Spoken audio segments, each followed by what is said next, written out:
Çok güzel. Ben biliyorsun Şimdi vallahi diyorum bu günün içindeyim. Yani 500 saniye sürekli. narahat olma. İnsani qəşəng aparacı, saçımız azında kəsirəm, geyim keçimi də həll edirik. Olursan, cavan olma. Ağlama görüm. Çok sağ ol. Allah razı olsun. Babağın ayaqlarının dinlədir. Ayağımda gömce yoktu. İtler gelir oradan dişleyir. Elime ne geldi yığıram şey yani. Sürekli olsun teşi ya az kalmayayım. Sen baş götürək. Həm də sonra gələk burada sənin saçını da kəsin. Bu Şamil dostumuz var, onun geyim dükkanı var. Səni dəvət edir ora ki, gəlsin, qardaşa geyim keçimi mən edir. Allah razı olsun. Dur get.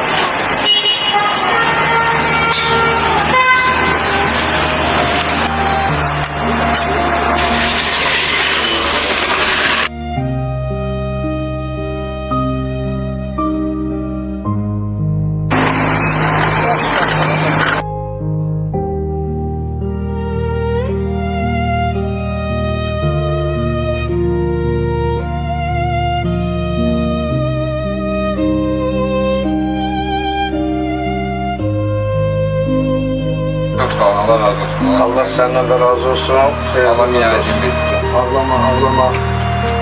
Allah Şamil'in canını sağ eləsin. Sağ olsun. Var olsun. Adil də Şamil də var olsun.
Zaten ben gündürdü, şeyinde, diskesindir. Halal kuşun. Zaten hatalarım oldu, cümleler tuttum. Allah istedim, min kat razı olsun. Ağlama. Çok sağ olun.